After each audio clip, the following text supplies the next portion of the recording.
Hello everyone, আমরা এই ক্লাসে শিখব কীভাবে প্যাকিং লিস্ট বানাতে হয়। সো আপনি জানতেই পারছেন যে প্যাকিং লিস্ট মানে কি, কীভাবে আমরা প্রোডাক্টগুলো শিপমেন্টটাকে প্যাক করব। Simple as that. নামটা অ্যাকচুয়ালি বলে দিচ্ছে আপনাকে এই এই এই ক্লাসে কী নিয়ে হবে। So what is this packing list? আমি যদি একটু ডিটেল বলি, an export packing list is a detail document. It's a detail document that states all the product and packaging details. কীভাবে আমাদের প্রোডাক্টগুলো আমরা প্যাকেজিং করেছি, কন্টেনিং ইন এই শিপমেন্ট ফর এক্সাম্পল আমাদের এই শিপমেন্ট $24,000 এই শিপমেন্টের প্যাকেজিংগুলো আমরা কীভাবে করেছি, আমরা যেটা এক্সপোর্ট করছি এটা কীভাবে প্যাকেজিং করেছি। আমরা যদি দেখি ডিফারেন্ট প্রোডাক্টের অ্যাকচুয়ালি ডিফারেন্ট প্যাকেজিং হয়। আপনি যদি ফ্রুটস এক্সপোর্ট করেন, সো ওইটার একটা ডিফারেন্ট প্যাকেজিং। আমরা যে প্লাস্টিকের দানাগুলো এক্সপোর্ট করছি, রিসাইকেল প্লাস্টিকের, ওগুলো এক ধরনের packaging.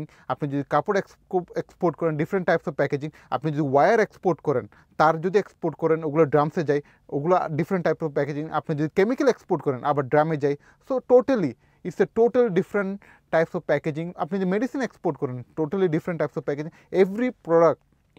every single product has a different types of packaging in the arena. So আমরা যদি দেখি আমরা different types of packaging দেখি, so আমরা প্যাকিং লিস্ট কীভাবে বানাবো? প্যাকিং লিস্ট ডেফিনেটলি আপনি যদি এক্সপোর্টার, আপনার এক্সপোর্টারের প্যাডে হবে, বিকজ আপনি এই ডকুমেন্টস দিচ্ছেন। তারপর প্যাকিং লিস্ট আছে, এক্সপোর্টার নাম আছে, বায়ার আছে, নোটিফাই পার্টি কে আছে, কমার্শিয়াল ইনভয়েস নাম্বার। সো আপনি কমার্শিয়াল ইনভয়েসের রেফারেন্সে সবসময় টানবেন। কমার্শিয়াল ইনভয়েস নাম্বার আছে, ডেট আছে, আপনার কোন এলসির মাধ্যমে যাচ্ছে বা টিটির মাধ্যমে যাচ্ছে, আপনি এটা দিবেন। তারপর পারফর্ম ইনভয়েস, কমার্শিয়াল, সবগুলো রেফারেন্স অলমোস্ট সিমিলার টু আপনার কমার্শিয়াল ইনভয়েসে থাকবে। ডিফারেন্স থাকবে হচ্ছে কি এইচএস কোড থাকবে, ডেসক্রিপশন, টোটাল ব্যাগস থাকবে, ওয়েট পার ব্যাগস। আপনি এখানে আমরা তো প্লাস্টিকের দানা যেগুলো আপনি শেয়ার করেছিলাম এগুলো পাঠাচ্ছি। সো এখানে ওয়েট পার ব্যাগ, একটা ব্যাগে কতগুলো ওয়েট আছে, এখানে 25 কেজি করে একটা ব্যাগ। তারপর আমার টোটাল ওয়েটটা কত, তারপর পার কেজি প্রাইস কত। So it's almost similar to the commercial invoice এখানে এই প্যাকিং লিস্টে, বিকজ এখানে এত ডিফারেন্সিয়েটিং নেই। আমরা যদি আরেকটা প্যাকিং লিস্ট দেখি, যেখানে আমরা আমরা তার এক্সপোর্ট করছিলাম বাংলাদেশ থেকে, ওখানে দেখতে পাচ্ছিলাম আপনার ড্রাম আছে, কারণ ড্রামে করে ওই উডেন ড্রাম করে আমরা এক্সপোর্ট করছিলাম। সো উডেন ড্রামের প্রত্যেকটা নাম্বার আছে। তারপর আমার একটা ড্রামে কত কিলোমিটার তার আছে, ওগুলো পর্যন্ত প্রোভাইড করেছি। সো এটা it's a different packing list, different product, যেটা আপনাকে প্রথম দিকে শেয়ার করেছিলাম। Different product has a different packing list. So প্রথমটাতে আমরা দেখিয়েছিলাম আমরা যখন প্লাস্টিকের দানা এক্সপোর্ট করছিলাম, ওখানে পার ব্যাগে কত ওয়েট, ওটাই দেওয়া ছিল। তারপর কতগুলো ব্যাগস ওইটা দেওয়া ছিল। আরেকটা প্যাকিং লিস্ট যেটাতে ডিফারেন্ট প্রোডাক্ট, ওটা হচ্ছে তার, ওয়্যার, যেগুলো ইলেকট্রিক্যাল তারেরই, ওগুলো আমরা এক্সপোর্ট করছিলাম। ওগুলো ব্যাগের মধ্যে, ওগুলো হচ্ছে ড্রামের মধ্যে, কাঠের ড্রামের মধ্যে যাচ্ছিলো। সো আমরা দেখি এটার একটু করে জাস্ট প্যাকিং লিস্টটা কীরকম ডিফারেন্সিয়েটিং হতে পারে।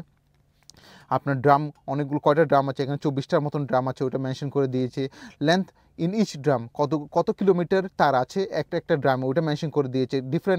Different drum has different kilometre. একটা আছে হচ্ছে 0.418 কিলোমিটার, আর একটা আছে 0.582। সো ওরা স্পেসিফিকলি মেনশন করে দিয়েছে কোনটা ড্রামে কত কিলোমিটার আছে। গ্রস ওয়েট কত, প্রত্যেকটা ড্রামের কত গ্রস ওয়েট মানে কি আপনাদেরকে বলেছিলাম, তার প্লাস ওই ড্রাম, ওই উডেন ড্রামটার টোটাল ওয়েট হচ্ছে গ্রস ওয়েট। ওয়্যার, তারের ওজনটা প্লাস ওই ড্রামটা মিলে গ্রস ওয়েট হয়। তারপর হচ্ছে টায়ার ওয়েট, কত টায়ার ওয়েট মানে হচ্ছে আপনার শুধু ওই গাছের ওয়েটটা হচ্ছে টায়ার ওয়েট। তারপর নেট ওয়েট হচ্ছে তারের তারের ওজনটা হচ্ছে আপনার নেট ওয়েট। তারপর কয়টা টান আছে, একটা ড্রামে কয়টা টান আছে, এই সবগুলো ডেপথ আছে কত, তারের ডেপথ কত, এই সবগুলো ডিটেল মেনশন করে দেওয়া হচ্ছে এই প্যাকিং লিস্টে। আমি যদি প্রথম প্যাকিং লিস্টও দেখি, এখানে হচ্ছে আপনার নেটওয়েটটা দেওয়া আছে, আপনার প্লাস্টিকের দানা নেটওয়েট দেওয়া আছে, পাশাপাশি আপনার গ্রসওয়েট দেওয়া আছে, ব্যাগ শুদ্ধ গ্রসওয়েট কত।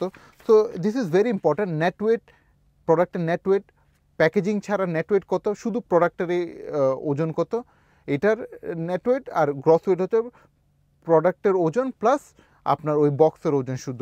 আপনি যদি দেখি আরেকটা প্যাকিং লিস্ট যদি দেখি, যেখানে হচ্ছে আমাদের টি শার্ট গিয়েছে, এক্সপোর্ট হয়েছে টি শার্ট, এখানে দেখতে পাচ্ছি আপনার প্রত্যেকটা বক্সে, করিগেটেড বক্সে আপনার কতগুলো পিসেস অফ টি শার্ট গিয়েছে, ওগুলো দেখতে পাচ্ছি। সো ওভারঅল বক্সের ডাইমেনশনসগুলো দেখতে পাচ্ছি, লেন্থ, ব্রেডথ, হাইট দেখতে পাচ্ছি। So this is very important যে আপনার ডিফারেন্ট প্রোডাক্টের different types of packing list হবে, পাশাপাশি ডিফারেন্ট ওয়েতে আপনি প্যাকিং লিস্টে তৈরি করবেন। It's a detail information about আপনি কীভাবে আপনার প্যাকেটসগুলো আপনি সাজাচ্ছেন, সো দ্যাট সো দ্যাট আপনার বায়ার বুঝতে পারে এবং আপনার কাস্টমস ক্লিয়ারেন্স যখন করবে ওর পোর্টে বুঝতে পারে যে কীভাবে আপনার প্যাকেজিংগুলো সেট আপ হয়েছে। সো ওভারঅল এইটা নিয়ে আমাদের প্যাকিং লিস্ট হবে। নেক্সট ক্লাসে আমরা যাবো ইএক্সপি ফর্ম নিয়ে কথা বলবো। ইএক্সপি ফর্ম নিয়ে আমরা ডিটেল কথা বলবো। So let's go to the next class. Thank you very much.